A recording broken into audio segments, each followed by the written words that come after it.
Welcome to Inside the Arena, your source for everything off the ice, off the court, and outside the field of play. With your hosts, KOMO Sports Director Niko and KOMO Senior Reporter Chris Daniels.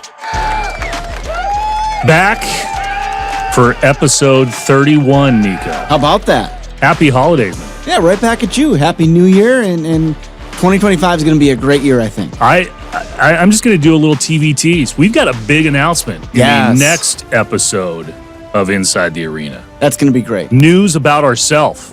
Wow. Yeah, how about that for That's a tease? great, as you say, TV tease. I pride myself on writing a good tease to keep the audience engaged. Yes. So we'll tell you about that next week. Because we cover everything off the ice, off the court, off the field of play, the business of sports, the philanthropic side of sports. We like to talk about all that here, and there's a lot to talk about this week. Philanthropic is a word I hate when it comes across the teleprompter. Can I just tell you that? Yes, there's a lot of syllables in that one. Yes. I was like, what is this? Oh, I got you. I'm still in holiday cobwebs here. Yeah. So a lot to get to today. Cougs fans, this is a really treat of a show for you all.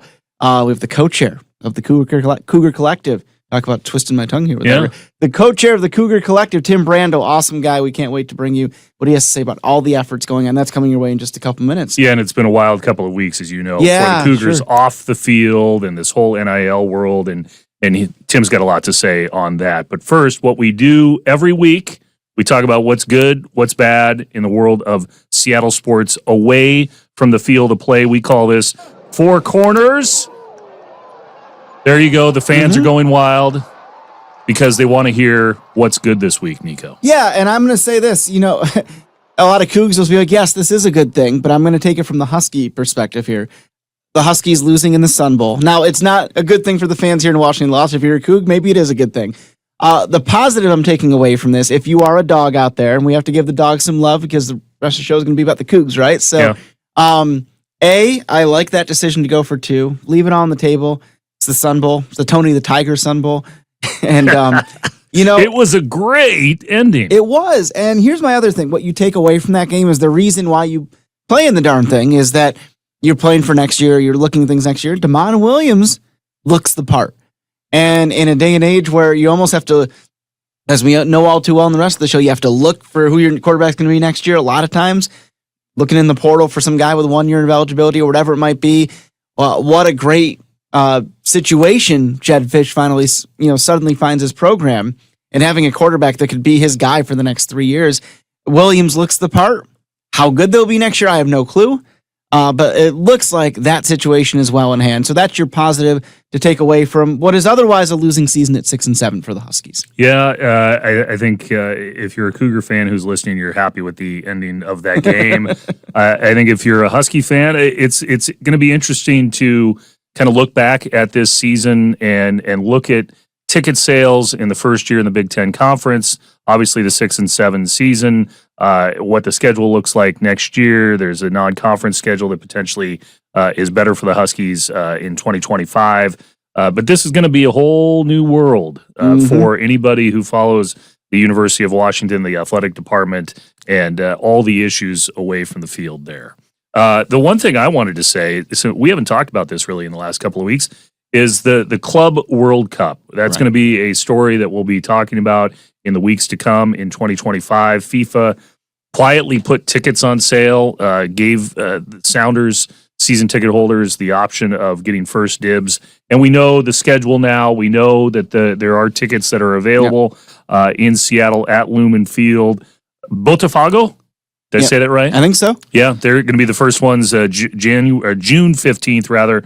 And then, of course, Atletico Madrid, June 19th. And we have Paris Saint-Germain, a team that a lot of people know internationally, on the 23rd. Those tickets. We don't know exactly how ticket sales are going right now. I think in the first couple of weeks, with the option given to Sounder season ticket holders first, they weren't necessarily flying off the shelves. Sure. It'll be interesting to see. They also weren't selling the tickets in the club sections, the midfield sections.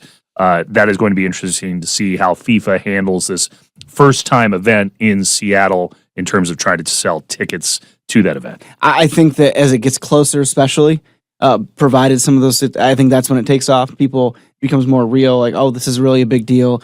I still think that people still need some explanation, even if we've done it plenty of times here on Inside the Arena and on KOMO News, of what the Club World Cup is as opposed to the FIFA World Cup, which of course is going to be here in 26. We can't wait for both. And we have heard Beth Knox, the Seattle Sports Commission president, talk about this being a dry run for that big event that will dramatically potentially impact the city and the region in 2026. That's going to be huge, absolutely. So what don't you like? Well, there's going to be a positive spin on this. No, yeah. I don't have a rant for you this week. I don't like that the Seahawks are missing the playoffs for the second time in a row, and the first time we've seen them miss in back-to-back seasons since 08 and 09, which prompted the hiring of Pete Carroll.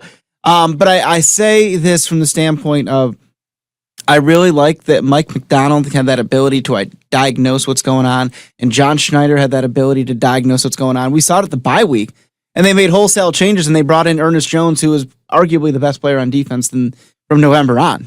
And he just arrived here in November, right? Late October, I should say. So, hey, it's sad that we don't have postseason football, and it would have been at Lumen should they have won the NFC West, and that would have been great. So that's my negative, but I do put a positive spin on it that I like that ability. I just had to diagnose the issue, correct it, and I'm cautiously optimistic for what we see next season. Yeah, as we talk about on the show, not a lot of X's and O's. You follow the X's and O's more than I do.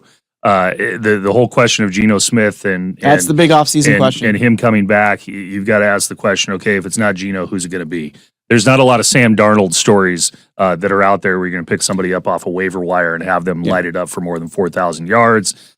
Do you need to improve the offensive line? My short answer, well, yeah. I mean, that's the glaring issue, and I hope they spend draft capital on that especially. I think you have to keep Geno next year. The question, he is under contract for next year, so it's not like it's, but the idea of the extension that reportedly Smith and his camp wants, well, I think you might have to balk at that a little bit. That's a whole conversation for another day, but I think he's got to be your guy next year.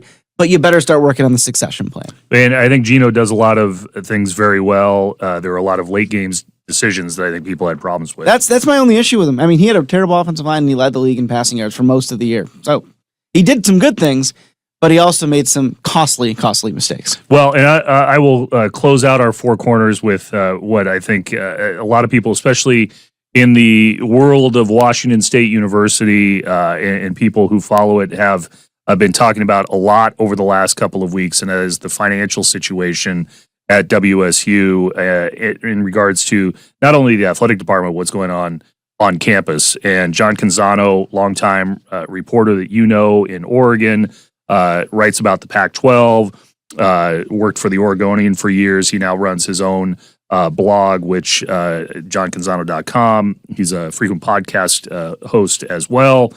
He wrote a lot about Washington State University and did some reporting on the perhaps money that was left on the table between the Board of Regents, the University President Kirk Schultz, and the athletic department.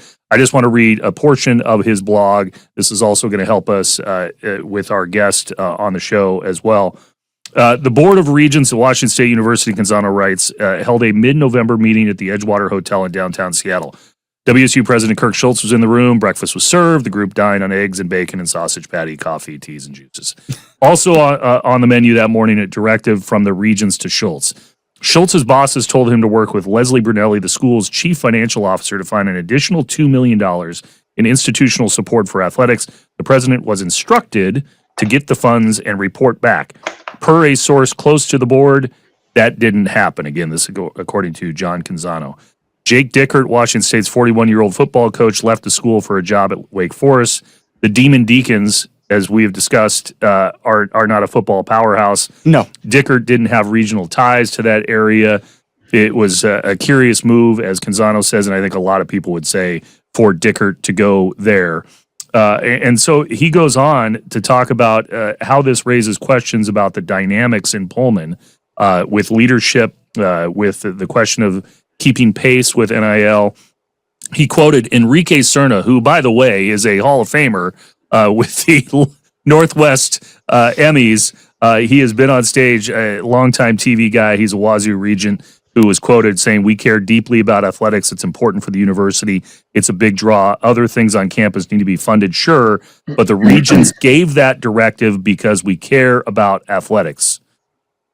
Schultz had told Canzano, if I had a money printing press in my office, this would be no problem. So it sounds like, according to this reporting, that there is an issue between the president's office, between the athletic department. We haven't heard Schultz yet on this, but at a time when we're talking about a coach leaving and people like John Mathew leaving and getting a big paycheck elsewhere, this is all part of the conversation. Yeah, and again, we'll bring our guest in a second, but it's a tale as old as time. Yeah. Where academics in one silo, athletics in another, they don't need to be in these silos because we've talked about at length in this show. Athletics drives donations. Athletics drives interest, and it's one of those things where when you look at it in the grand scheme of things, I mean, that's how you bring more money aboard. It's more than a school pride thing, right? I mean, you can drive serious revenue there. And Washington State University has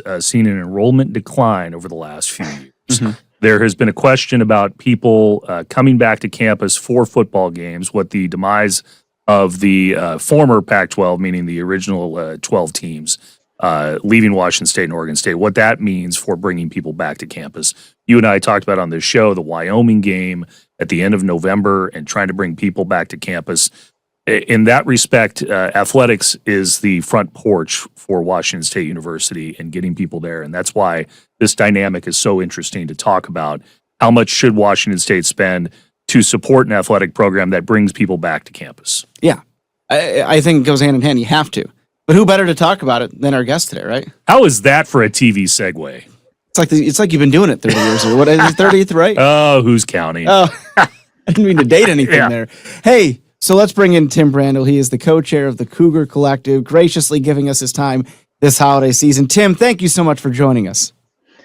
Thanks, Niko and Chris. It's always a good day to talk to a bunch of Cougs about, a positive steps into the new year. Yeah, well, I will say full disclosure. I am originally from Syracuse, but I definitely had some crimson on Friday. I'm just saying.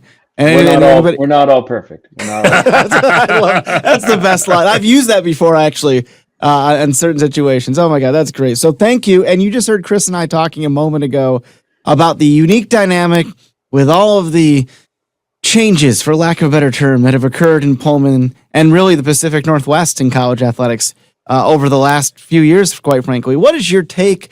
We'll get into the specifics in a moment, but what is your take just on the larger picture as to what's going on and how Cougar Collective can really help Cougs athletics weather this storm? That's a loaded question, especially for right now. The ebb and flow of the last 8 weeks has been quite significant. We were riding a big high going into November, and so Cougar Athletics was seeing a surge in interest and donations and contributions, and all these different things were happening. And then November hit, and let's just say Cougs have been upset. I, in addition to my role as co-chair, I'm also the treasurer. I'm also the attorney, and I also run the social media accounts. So I deal firsthand with folks on the social media side as well as on the monetary side. So when things don't go so well, there's folks who reach out and say, I don't want to contribute anymore. Please cancel XYZ. So losses hit really hard at the Brandle house, real hard. Like losses aren't, my wife has to pat me on the shoulder. Be like, it's okay. And I just have to calm down. But what I can say is since Coach Rogers was announced, a couple of days back now, there's been a real surge in interest, and a lot of Cougs everywhere are really excited. There's nothing really we could do about the situation right now with Kirk, and however that plays out behind the scenes. We're not, we don't have that insider knowledge or information, and frankly, we'll probably won't know until Kirk writes a bio in 5 years. What actually take place, I don't know. But Cougs who have an interest in athletics have really been stepping to the plate in the last couple of weeks for us. Well, what we were just talking about, I know Chris has a bunch to dive in here as well, but you just said something a moment ago that kind of jumped out based on what we were saying.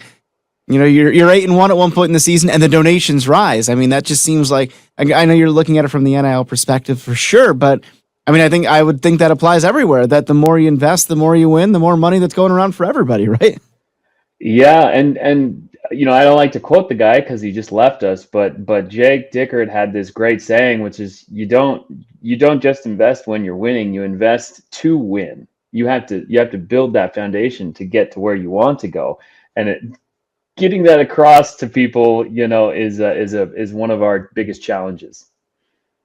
Yeah, you just mentioned him, and I had Niko and I have talked about this off mic, that something seemed to change in that last month of the season with Jake Dickert, where he was making more public pronouncements about donating to the program, donating to the Cougar Collective, getting more financial investment to the program, to the entire athletic department. As you look at it now with hindsight, I mean, do you make anything of that he was really pushing that issue towards the end of the season? I mean, in candid conversations with Jake, it was very clear that, there was going to be a scenario where he was not going to be able to retain his staff members. As the head coach, he's responsible for the livelihood of his assistant coaches. And I may just be firing off the hip, but I believe most of the assistant coaches are on short 1 year, 2 year contracts. And so, of course, as their contract renewals come up and they have less money to offer to keep these coaches, it really makes his job very difficult. And there are a lot of people who are upset about it. But if you read the tea leaves, if you just listened to what he was asking for and frankly begging for, this wasn't all that surprising. I mean, sure, the timing of it wasn't great, but the decision, frankly, wasn't that surprising. That's my opinion. Yeah. What is the so just so people know? I mean, what is the relationship here between with the Cougar Collective versus the athletic department donating to the athletic department, donating to another fund? How exactly does this work if people want to come to you to say, hey, we want to build out this collective? Yeah, so we're a wholly separate entity from the university. Since June, I believe it was June, there was a new law that was passed that allowed the university to work hand in hand with us, more support us, and kind of endorse us as an entity.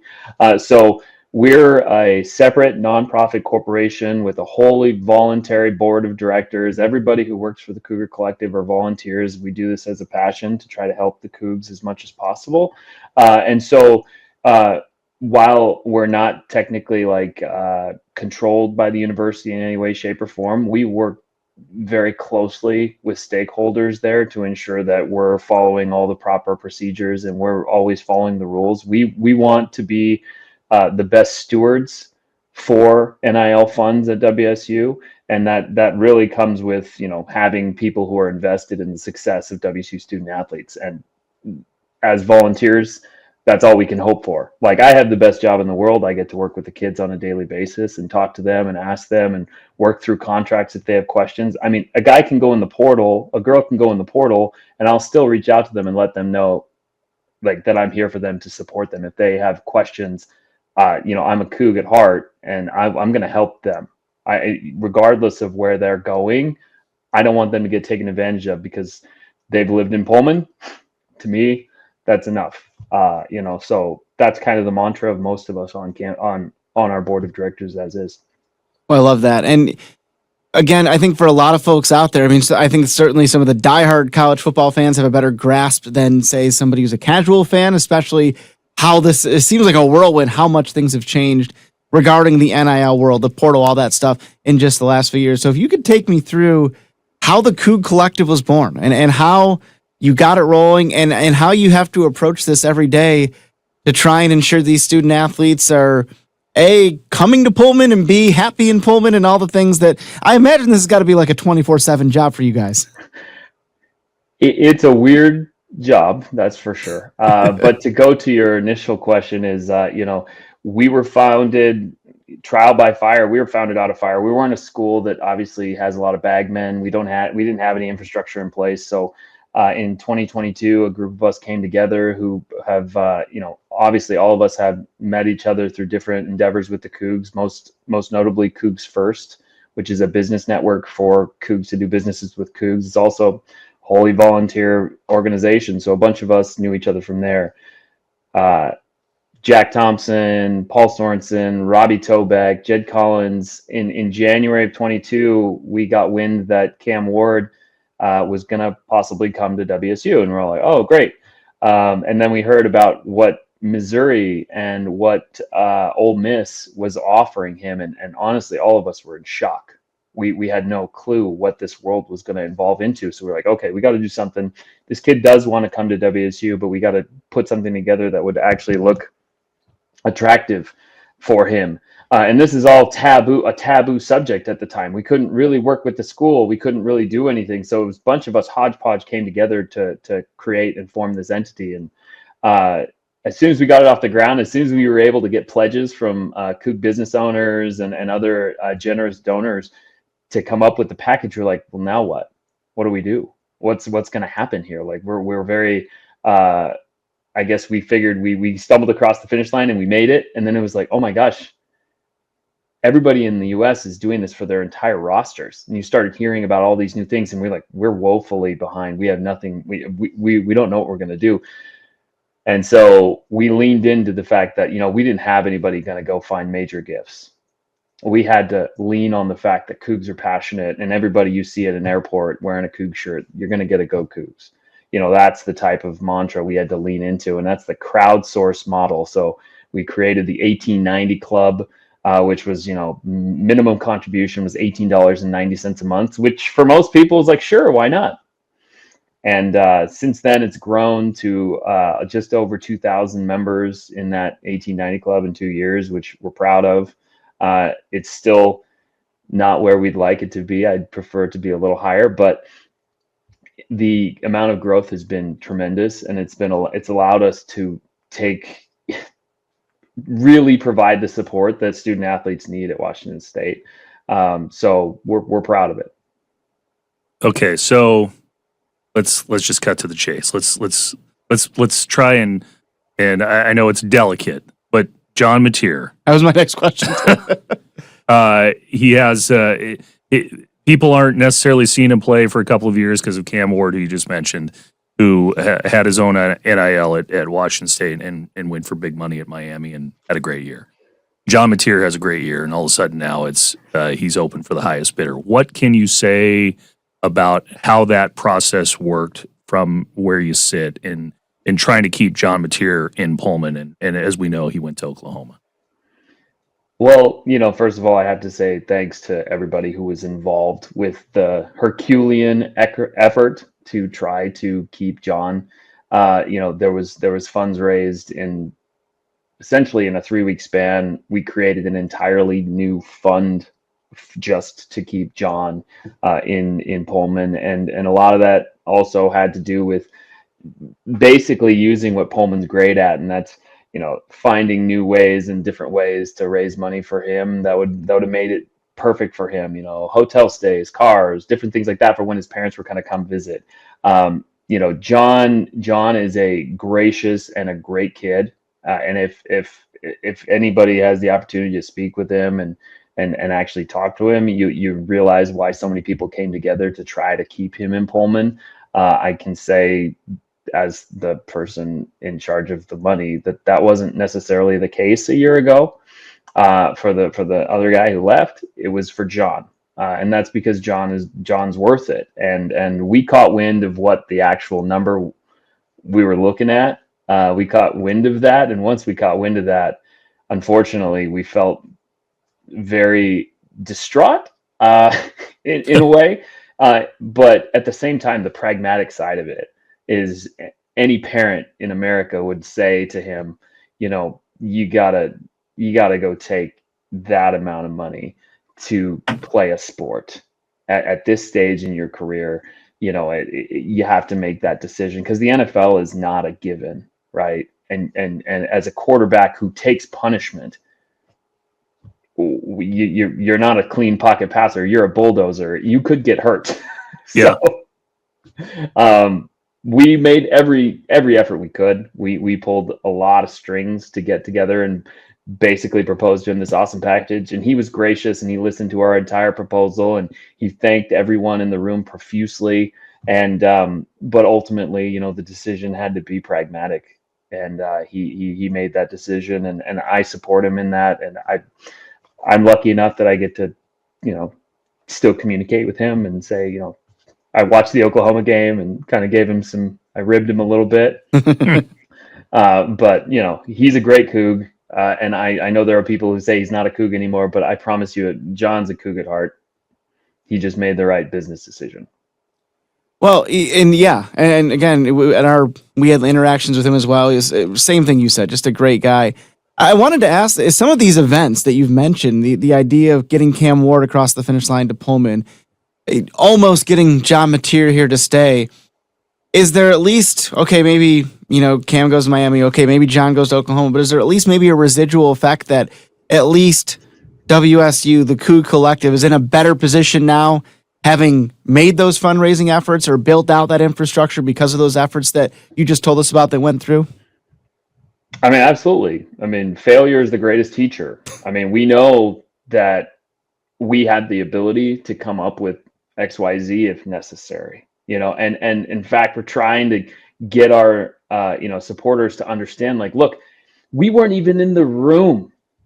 Like, we would not be in the room a year ago. There was not even a chance we would even been able to come up with that. But thanks to the growth that we've had and the expansion and all these different endeavors and all these people word of mouth and social media spreading what our message is, and it's actually working. Like, Cougs don't understand that 2 years ago I could only pay like six student athletes on campus, and now we've funded in 2024 over 100 student athletes across 9 sports. And so it really, you know, like, people are like, oh, you just raised $18.90 a month. It's like, no, the power, we call it mighty by many. That's our mantra. And now it's flexing its muscle. Sure, there's always going to be, when someone comes in and offers what John was offered, it's really hard for pretty much any school in America to cope with that, you know, other than, you know, the blue bloods that we all know. So realistically, we're going to continue to grow and we're going to continue to support our guys the best we can. And if that golden goose comes along, we'll be ready for it. Yeah. Is there, as we move forward here, there could be changes again in 2025 with the House ruling and questions of whether there'll be salary caps in athletics. How do you compete? How do you level the playing field for Washington State going forward in what is a crazy, really unregulated world right now? Chris, is that a $4.2 billion question? I mean, the guardrails, we need collective bargaining. There's got to be, I mean, unlimited free agency in college athletics is ruining it. Everybody who watches it ruins it. I mean, Louisville had a punter hold out today before the UW game, before their bowl game. The punter said, "Nah, I'm out," and it was because of NIL money. And realistically, we have to get to a model that makes sense, and we got to get to a model. And Jake Dickert made a good point. I keep bringing him up, but he made a good point. It's like the athletic calendar and the academic calendar aren't synced up right now. Like, they're allowing student athletes to basically decide to leave whenever they want 3 times a year is going to it's going to hurt viewership. And eventually, when it hurts viewership, you feel like the ESPNs and the ABCs and the Foxes of the world are going to start to notice, and you think the big dollars are going to be thrown at, hey, there's got to be some semblance of guardrails here to protect the student athletes. And I think that's something that people don't understand is there are agents out there right now. It's not like the NFLPA who are taking 10, 15, 20, 25% of some of these NIL deals for these student athletes. And most of these student athletes don't really have a great support system to help them understand or navigate that. And so it has to all come to a head. It's got to start somewhere. And if it can be focused on helping the student athletes, I'd prefer that. And Thank you again for your time today as we get down to the home stretch here. As we enter 2025, how do you feel right now about the Cougar Collective, WSU Athletics, everything as a whole with sports in Pullman as we march forward into whatever this new Pac-12, I know a lot of it's in place. We still got to get another team in there or so. How do you feel about all of this moving forward after what's been such a tumultuous couple of years? As my good friend Jack Thompson would say, the Cougs, we endure. We've been through dark days, bad times. We've only been to 19 total bowl games, and our university has been around for about 100 years. And of those 19, I think 20, I'm sorry, like 2/3 of those have been in the last 20 years. And so, we went from Paul Wolf, we got to Leach, which was great. There was times that we had to grow, and there's times we had to resurrect ourselves. And this is no different. We were dealt hand that we could not control, with cards that we could not control, but all we can control is how we support our school, and how we show up and wear our Coug gear and support our athletes and support our school in the best way possible. And for Cougs, that's given the high five at the airport or the Go Cougs at Fred Meyer. That's what it is about, spreading that camaraderie. So we'll continue to grow. We'll continue to support student athletes, and hopefully, success will follow. I have to look at the rosy side of things because, granted, I get to deal with the student athletes on a daily basis, and every single one of them is gracious, thankful, and so I get that good vibe from them. Absolutely. No question about it. Well, certainly this Cougs versus everybody, the underdogs, and fighting through and having some success with it has endeared you guys to the rest of the country. I mentioned I was originally from upstate New York. My brother is the only guy running around Syracuse in Cougs shirts.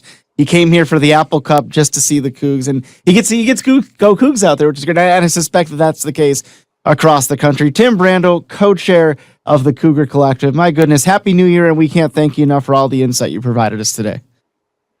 Happy New Year. Thank you, fellas. I appreciate it. Thank you, Tim. Go Cougs. Go Cougs. See, I fit it in there. There you go. Hey, one other thing we wanted to cover on this episode before we go, we normally do it up at the top, the Supersonic Minute. Yeah. We like to do this every week as we continue to follow every little piece of information regarding the return of the potential NBA to Seattle and the Sonics. There was one little piece of information.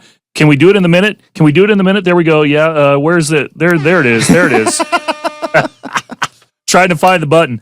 Hey, this kind of passed under the radar in the last week or so, but one of the guys who was advising the Seattle group about getting ready for the NBA, Rick Welts, has taken a job. He is going to be the CEO of the Dallas Mavericks.